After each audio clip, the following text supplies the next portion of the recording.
And I am really excited to be here. Because, this is probably the first day in 3 months that I felt really well. Really? Why? Because I had the problem with my doctors. I go to this Oh, doctor. the problems with your doctors. I don't feel well, doctor. It's his fault. Well, I finally, I had this doctor tell me, well, you got a little condition. We might have to do a little surgery, but we can try to fix it with drugs. Well, 2 months of that, and I'm ready to kill somebody because my back's killing me. I feel like it was worse than the malady it was trying to correct. So I go to another doctor. He says, your condition isn't that bad. And eventually it went away. I stopped taking the drugs, and that was it. And it's like, who do you kill? Back pain? This guy wanted to do a Back pain? no, it was a urinary tract issue. But I was getting back pain from the medication. These people are nuts. Well, I almost when my neck blew my neck out, I went to 3 doctors. 2 of them, we'll cut you open, put in some sea coral. Yeah, no problem. Yeah. Turn a hamstrings in 6 weeks, and I looked at him, I don't believe you. And I went to USC spine surgeon. He goes, hey, listen, you're walking, talking, it hurts. We'll manage that. And you come back in a year and tell me what's going on. And it went away. And that was it. Okay. Now, speaking of screwed up, you know what POF means in French? No, I have no idea. Basically that, screwed up. Oh, okay. It's like beyond. Why would you name a wine screwed up? Okay, Because it's kind of like Look vegan. at the label. Look at the guy who painted the label. Oh, it looks like Alden. Exactly. Oh, that's scary. Very, very scary. And this is from the south. This is the Pays de Hero, and we were down there in Carcassonne, and we visited with this manufacturer of wines, and they just did a great job. This is Alicante Boucher, which you hardly ever taste, Man, is that good. and it's just an interesting wine. Well, Alicante Boucher is a very unique grape. First of all, it's not a vinifera variety. Now, I don't want to go into a big complicated explanation, but almost every grape variety that you drink that's in a bottle of wine is called vinifera, which is the highest grade of grape you can get. But the next lowest grape is called Vitis labrusca. And Alicante Boucher is a Vitis labrusca, so everybody puts it in the second category. But it makes great wine. My very good friend Angela Papani back in the 60s and 70s was making incredible Alicante Boucher in the Central Valley. This reminds me of something like Lambrusco. It reminds me but a little heavier duty. It's labrusca, not Lambrusca. It's nothing Charbono yeah. or something like that. It reminds me of one of these grapes. Exactly. It's very similar to Charbono. What's really interesting about this grape, and I think there's only 2 or 3 grapes in the world that have this situation with them, and that is the juice of every single red grape is white, except for Alicante Boucher. Right. You cannot make a white wine out of this. I mean, you can make a white wine out of Cabernet Sauvignon or Syrah. You crush the grapes, you don't have any skin contact, boom, the juice is white. Here, it's a little rosé color. So when they have skin contact, you get that's interesting something that's because pitch black. It's almost like you can taste that, right? Look at the color. I know, it's for really one. dark. Well, it's used a lot in blending because of that reason. People associate dark color with rich wine. Mm-hmm. It's kind of nonsense because when you taste great Burgundy, which is made from Pinot Noir, which is a very thin-skinned, light-colored grape, the wines are amazing. This is really fun. It's opening up. It's going to last. This just got here, so it's been shaken up on a boat, and I think it's just going to do really well. And I could see this with like Osso Bucco That or wine something. is so good. So interesting. That is but absolutely you're almost, delicious. and I hate to say it, Ed, you're wrong. I hate to hear it.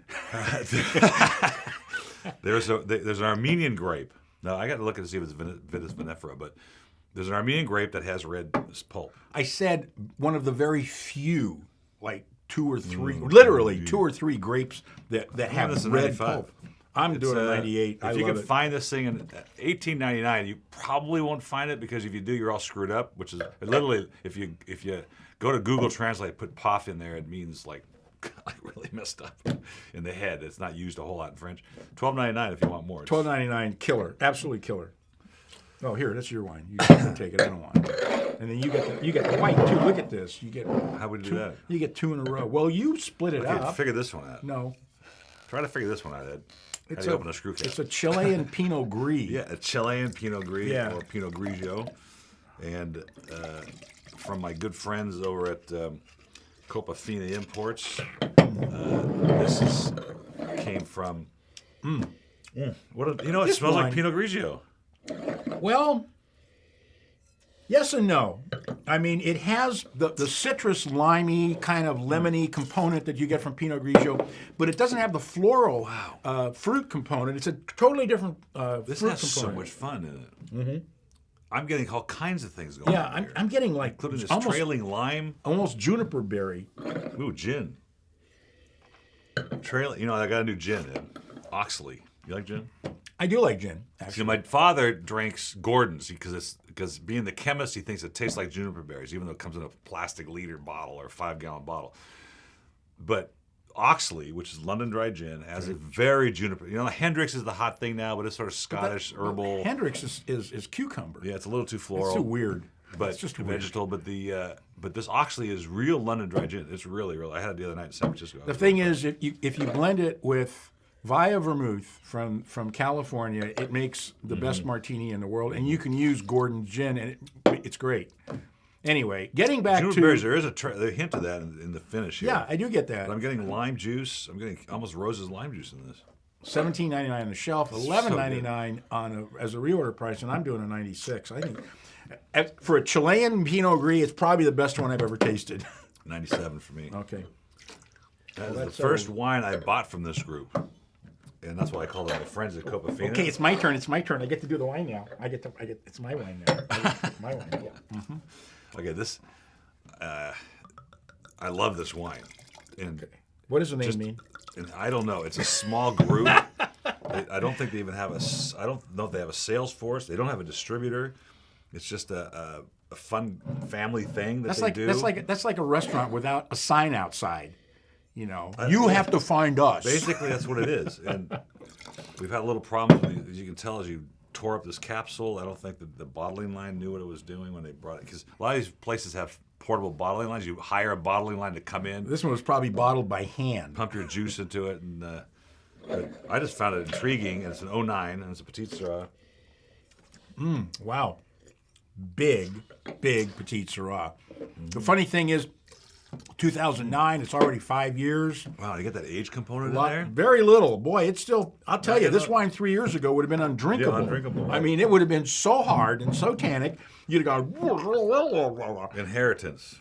inheritance. Phew, I don't know what that means. But I defy you to go find. No, you know what it means? A family tradition becomes your inheritance.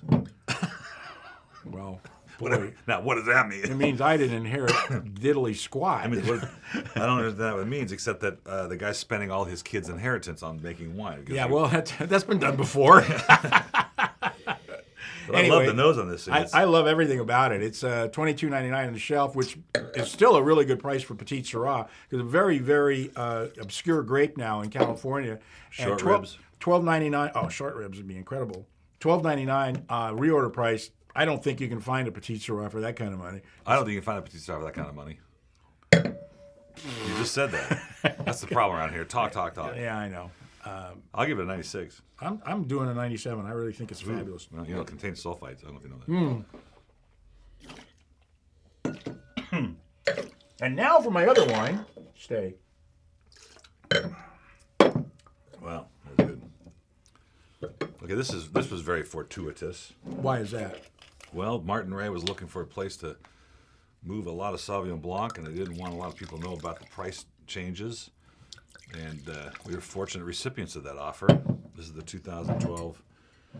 Yeah, but you know, these guys kind of annoyed me. Why? Well, because you go to their website and they talk about the new owners and what they've done, and et cetera, et cetera. Well, excuse me, but I've been doing this a long time. Martin Ray was absolutely one of the keymost people in wine in state of California. Absolutely. He was 10 years before Robert Mondavi. And the things that he did in the Santa Cruz mountain range influenced a lot of people after him. And he was probably the first guy. He was before Hanzel. He was before Really? Mayacamas. You know, I mean, the only guys that are older than him are Buena Vista, but that winery was in disrepair and Simi for decades before they were didn't know that. resurrected. But Martin Ray was a true pioneer and made unbelievable wine. Absolutely incredible stuff. I did not know that. I know. You did not know that. This is great. I mean, this is an Wow, this is smells an great. expression of Napa Valley Sauvignon Blanc, which is totally different than any part of the world. You got a certain herbaceousness, it's a really- certain grapefruit, a really certain good. firmness. But you know, they put one paragraph in there about Martin Ray, and the rest of it is about the family who owns him. I don't think much of anyway. But that's not the point. The point is the wine's delicious, and $19.99 on the shelf because it's a Martin It's Ray probably wine. more than that at the winery. I'm sure everything's more because they think $25 probably. yeah. But the Certainly worth that. It's $11.99 for more. $11.99 is where I'd like to be. That's a great price for I'm this. doing a 95 at $11.99. This is not. This is not your simple Sauvignon Blanc. This is a very pedigreed Sauvignon Blanc. Even though the people that are reviewing it are simple.